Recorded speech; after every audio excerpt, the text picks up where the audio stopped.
Is Michaela Tenney, and I am the Discipleship and Student Ministry Director here at FUMC Stewart. I'm thankful that I get to be with you guys this morning. Pastor Jeff is on vacation with his family, so we are praying for rest and safe travels for them as they are on vacation.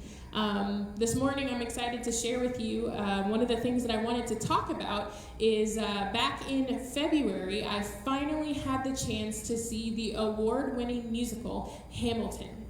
And February at this point feels like it's been a bajillion years ago because we have just gone through so much in just these few months since then, but back in February I was finally able to be in what they call the room where it happens, to experience that musical. So I had saved up a chunk of money because this musical has been very popular for many years. I mean, it's so popular that the soundtrack has been on the Billboard Top 200 for 250 straight weeks, just on the charts.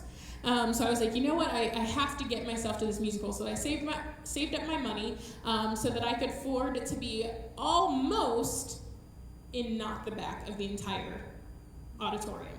So I was like, here's the back, and I was like, right here. But I was still able to actually be a part of it.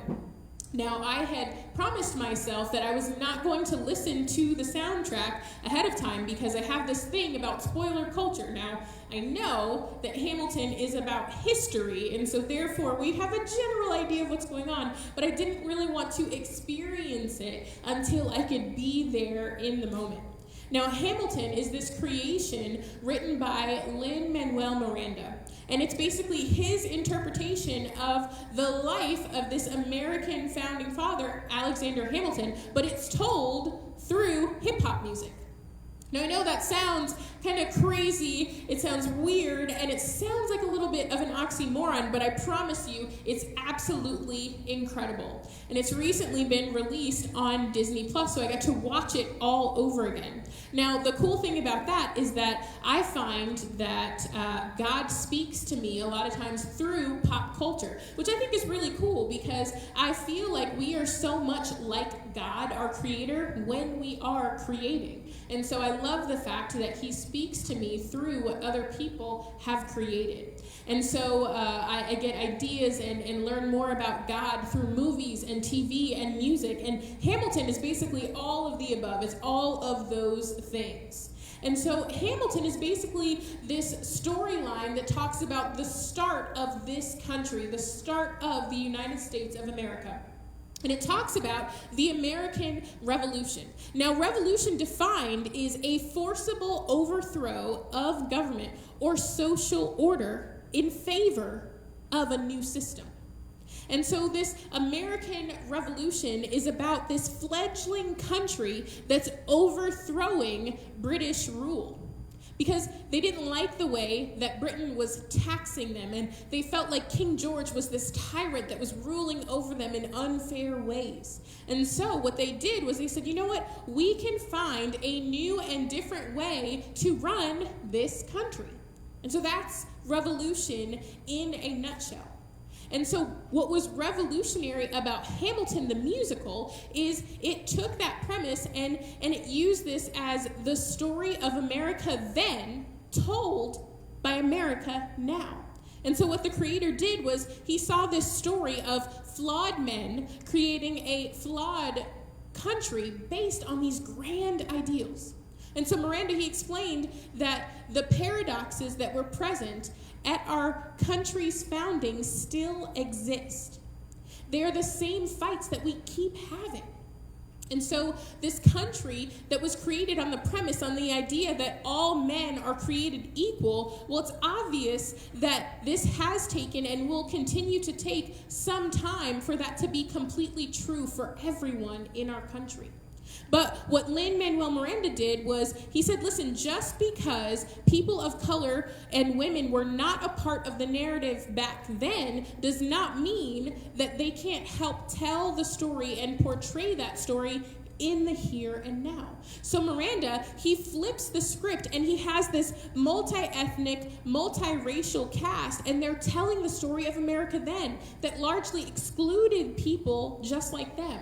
And it's told by the Americans now, people that are included in all different backgrounds and different genders. And it uses this revolutionary concept to tell the story of a revolution.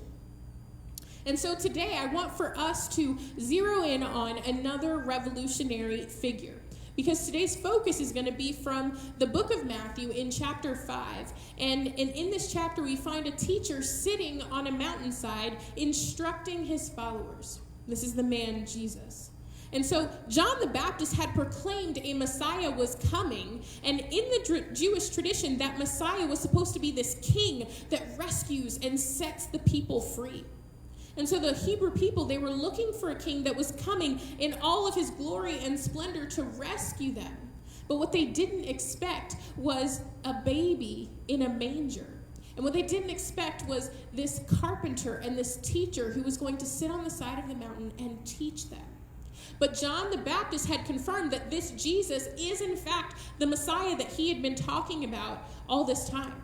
And so in Matthew chapter 5, we find what's called the Sermon on the Mount. In this sermon, it talks about these truths that the people in the audience need to know and need to live by. And this audience, they had for years been living according to what's called rabbinical law. It was based on the law that God had passed down to Moses. But see, Jesus, he had some revolutionary concepts for them to understand. What Jesus did was he flipped the script on them, and he made sure that they had a different understanding of his teaching. Because what Jesus didn't do was come and sit down on the side of that mountain and pat the religious leaders of the day on the back and say, you know, blessed are the Pharisees that pray super loud, and blessed are the religious leaders that give really big offerings and follow the letter of the law exactly. Jesus didn't do that. Instead, he sat there, and as he's teaching, he said, blessed are the poor in spirit. Blessed are those who mourn, the meek, those who seek righteousness. Blessed are the pure-hearted. Blessed are the peacemakers. Blessed are the persecuted. And so this crowd is sitting there, and they're like, oh, wow, this is different. This is new. This isn't what we were expecting. And so as Jesus was teaching, he covered lots of topics. He talked about salt and light, and he said, be that in your community. He talked about the fulfillment of the law, and he said, I am that. He talked about murder, and he said, don't do that. In fact, if you hate someone, that's the equivalent of murder. See, he flipped the script there and helped them understand that. He talked about adultery, and he said, don't do that. In fact, if you lust after someone else, you have in fact committed adultery. So he flipped the script and helped them understand that. He said, divorce, don't do that. Swearing, don't do that. And this is something that in my household was extremely important to my mother. This was a rule that she had for us, because not only is he not talking about swearing here in terms of dropping a bad word, but he's talking about promises. Because Jesus was saying, let your yes be yes and let your no be no. And in my household, we weren't even allowed to say, cross your heart, hope to die, or pinky promise, because my mom said, oh, no, no, no, no. The scripture says, let your yes be yes and your no be no. So that was something that we had to follow in our household. And so Jesus continues teaching, and he flipped the script on a piece of scripture that referenced an eye for an eye. So in verse 38 of Matthew chapter 5, we find Jesus teaching, and he said this, you have heard that it is said, eye for eye and tooth for tooth. But I tell you, do not resist an evil person. If anyone slaps you on the right cheek, turn to them the other cheek also. And if anyone wants to sue you and take your shirt, hand over your coat as well. If anyone forces you to go 1 mile, go with them 2 miles. Give to the one who asks you, and do not turn away from the one who wants to borrow from you. And so what Jesus is doing here is he's referencing that rabbinical law back from Exodus, when God was handing out rules to his people. He was giving them the structure of how they were supposed to be living their lives. God was setting society up so that people would not be unfair to each other, that people wouldn't take advantage of one another. And so God in Exodus, he said, but if there is serious injury, you are to take life for life, eye for eye, tooth for tooth, hand for hand, foot for foot, burn for burn, wound for wound, bruise for bruise. And what God is essentially saying here is that what you do to other people is what's going to be done to you. And so he sets this up so basically people understand I shouldn't treat other people badly because what I do to them is what's going to happen to me. Well, Jesus, as he's sitting there on that mountainside, he takes it a step further. Because remember, the Jewish people, they were expecting this Messiah to come and to liberate them. Well, they were living currently in their context under Roman rule. And it was this system of oppression. And they were hoping that the Messiah would come and rescue them, free them from this system of oppression. But Jesus, the Messiah, what he did was he taught instead that when someone slaps you, to turn the other cheek. And when Jesus was referencing that, it was this idea of being slapped on your right cheek. And the way that happened in that society was a person who felt like they were in authority, a person who felt that they were better than you, a person who felt that you were not their equal, would demean you by backhanding you across the face. That was how society worked. And so what Jesus was saying was, turn the other cheek when that happens. But what we can understand from that is that when he instructed them to do that, it forced the oppressor to come to terms with the other person's humanity. Because in that society, you didn't do anything with your left hand. It was socially unacceptable to do anything with that. So you handled everything with your strong right hand. And so to slap someone across the face, you would do that with your right hand because you were demeaning them. However, if you turned the other cheek and offered it to them for them to hit again, then what you did was force them to have to draw back a fist. Now, what this did in that culture was, as soon as you hit someone with the fist, you were saying, I find you as an equal, a worthy opponent, and I'm going to hit you like one. There was no longer this authority over someone else. And so Jesus, what he did was he flipped the script there and he said, show them your humanity. Force them to see the equality that's there, man to man. The oppressor now had to think about how they were treating you. And so he continued on, and he talked about being sued for a coat. So imagine you're in a courtroom at this point. So in this courtroom scene, under this system of oppression, there was this exploitation that ended up happening to people. And so if someone found themselves in a court of law being sued, it was usually because there was a wealthy landowner who had taken advantage of another person and was now suing them for literally the clothes on their back. So this person had nothing else to give except the clothes that they were wearing, and they were being sued for it, taking the very last thing that someone has to offer. And so Jesus, what he was saying is, when someone puts you in that position, when someone is exploiting you to that degree, your response should be to give them your cloak as well. Now, basically what Jesus is saying here, and what the audience could understand from him, is he's now telling them, they've already sued you for your overcoat. At this point, you're handing over your undergarments. So there you are in this courtroom in your birthday suit as God created you. Now in our everyday culture, we're thinking, oh my goodness, that is absolutely mortifying, which is true. However, in the culture of the day, it was actually more embarrassing for someone to see someone else who was naked than for someone to actually be naked. Now, we saw this happen back in the Old Testament in that story of Noah, where Noah got completely drunk and passed out naked on the floor. And his sons realized that this has happened, and so their response to that was to go and grab a blanket and walk backwards with their eyes covered to cover their father, because it was more embarrassing for them to see him naked than it was for him to be passed out, drunk, and naked on the floor. That's the type of society that Jesus is talking to. And so when he instructs them, you know what, if they're going to sue you for everything that you've got, then go ahead, give them everything that you have. Because at that point, Jesus was helping shift the atmosphere, shift the power from the humiliation being on the person who's being exploited, the person who's being oppressed, and the humiliation is now on the person who's doing the exploiting, the person who is oppressing. And Jesus continues, and he talks about going the extra mile.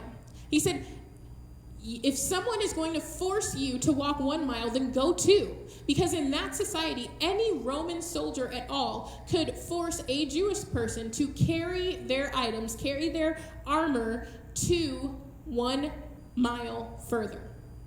But the rule was they could only carry it to that 1 mile. And so what Jesus is saying is, when you reach that mile, keep going. Go 1 mile farther. Now, in our society, we kind of see that as go the extra mile, be a really good person, be a great human, and help somebody out. But what Jesus was actually teaching was go the extra mile, because the moment you step past that mile marker, now that Roman soldier is scrambling and going, no, I got it. Because if they forced you to go farther than that, then they could get in trouble. Now you have the power in the situation, and this person who was trying to enforce their authority over you to make you feel as if you're lesser than, this person is now going, no, I got it. I can carry it. I'll take it. I got it from here. And so Jesus, he's teaching these revolutionary concepts to the people that are sitting with him, and what he's doing is he's establishing what he, as the Messiah, is all about. Because Jesus, in his revolution, it's all about the way that you think and the way that you behave. In the play Hamilton, there's this theme about his writing skills. He was extremely talented with the written word, the spoken word as well. And so basically throughout the show, he writes and he talks himself in and out of trouble. I mean, he was fantastic at it. I actually made the mistake of reading one of his love letters that he wrote to his wife, Eliza, and it just blew my mind. I was like, man, this is how people used to talk, and here I am in 2020 and I have to deal with all these dating apps. It's a nightmare. It's terrible. But Alexander Hamilton was extremely good at using the written word, and he used it for what he was passionate about. And he wasn't just passionate about winning the revolution. What he was passionate about was continuing what the revolution was for. He was so passionate that he got 2 other guys, John Jay and then the future President James Madison, and they wrote what's called the Federalist Papers. Now, the whole purpose of these papers were to convince other people to approve the United States Constitution, because that's what was going to back up everything that the revolution had been for. Now, in true group project form, Hamilton, 1 out of the 3 guys, ended up doing 60% of the work, because that's how those projects usually end up going. But he was so passionate about it that it propelled him to do this project. Now, Jesus, he started his work over 2,000 years ago. But the revolution that he started is not over. And I'll tell you something, it's not on hiatus now because we can't meet together here in our building. Because Jesus' teaching, it wasn't geared toward them just sitting and listening. It was geared towards when they got up and went about their everyday lives. That's what he was teaching them towards. And so likewise, our participation in Jesus' revolution isn't about being together here in this church. It's about us being the church. And there's a couple of ways that we can do that. The first one being, we have to revolutionize our way of thinking. Because remember, a revolution is overthrowing the current social order. It's about overthrowing how the world thinks, how society thinks. We, as Christ followers, as Christians, we are to think differently than the way that the world thinks. And so when the world thinks, when society says, I am better than, or I know better than, when society says what I want is more important than, or my needs are greater than, we, as Christ followers, we have a responsibility to think differently. And so when the world says we have this me first, looking out for number one mentality, then we immediately think, blessed are the ones who would rather give than receive. And when the world thinks, I know I'm right, my opinion matters more, then we think, blessed are the ones who grieve over our own mistakes, over our own imperfections. And when the world thinks resentment and retribution are the order of the day, then we think, blessed are the ones who keep our resentment under control. And when the world says, do whatever you feel is right for you, we think, blessed are the ones who seek out and seek after what is godly. And when the world would answer with cruelty and inhumanity, then we think, blessed are the ones who show mercy. And when the world has hate-filled hearts, we answer back thinking, blessed are the pure-hearted. When the world is ready with the next argument, with the next social media reply, and ready to prove another point, then we respond thinking, blessed are the peacemakers. And when the world says, just take the easy way out, we think, blessed are the persecuted. Because when the world thinks one way, we think God's way. Now, the second way we live this out is we revolutionize our way of being. Because here's the thing, when we change the way that we think, it leads to us changing the way we do things. After Jesus had talked about turning the other cheek and giving away your cloak and going the extra mile, he said this, you have heard the law that says, love your neighbor and hate your enemy. But I say, love your enemies. Pray for those who persecute you. In that way, you will be acting as true children of your Father in heaven. Acting as true children of the Father. Acting as true revolutionaries just like Jesus. Because Jesus was a revolutionary who pushed back against societal norms. He pushed back against the way that the world was thinking. He pushed back against our natural selfish tendencies. He pushed against systems that demean and humiliate and oppress others. He pushed against casting stones and ostracizing other people. He pushed against racism and prejudice. And here's the thing, whoever would have been Jesus' enemy, he loved them. And not only did he love them, but he died for them. In the story of Hamilton, he was married to a woman named Eliza, and she was a Christ follower as well. Now, they did not have a perfect marriage. It was kind of the reason he had to be really good at writing love letters. But they had this marriage that was full of heartbreak and ups and downs. And Eliza, she could have chosen to answer with hate because the world probably would have given her a pass on that. It's okay, it's understandable. But instead, as a Christ follower, she chose to forgive and to love. Now, I don't know that I'd be able to do that. In my own humanity, I don't know that I would be able to answer with that love and forgiveness. Because that's the world in me. That's the humanness in me that wants my own selfish tendencies. But as she continued to follow after Jesus, she followed him into forgiveness. And so after Hamilton's death, when she could have completely written him off and said, you know what, good thing we're done with that now. Instead, she chose to forgive and show her love by telling his story and by doing good in the world. She loved and she gave sacrificially. If we are going to be a part of this revolution that Jesus started all those years ago, our answer must be with love. Because Jesus, on the side of that mountaintop, he shared some revolutionary concepts that day. And we have this choice as people whether or not we are going to actively participate in what Jesus started. Actively participate. But if you find yourself on the outside of that, if you've never reached a point where you feel like you could become a part of that, then the invitation is here for you today. Following Jesus is simply about believing that he is in fact the King, the Messiah that came to die for my sin and your sin. And he rose on the third day, resurrected, so that we could live a life eternally with him, so that we could continue living in that revolution. And so if you look at your life and you realize that you don't feel like you're a part of that, then I want to invite you to choose to follow Jesus today.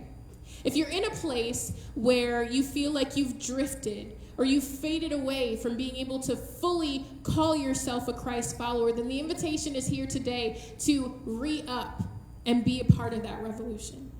Because no matter what hurdles and circumstances have gotten in your way, we can choose this day to follow Jesus. Let's pray. God, we are so thankful, we are so blessed that we can be a part of what you started, God. Thank you for including us in your family, in the ministry that you're doing, God. I pray for every single person that's listening right now, God, that we would truly be able to follow through with what you have called us to do, God. That we would choose to be a part of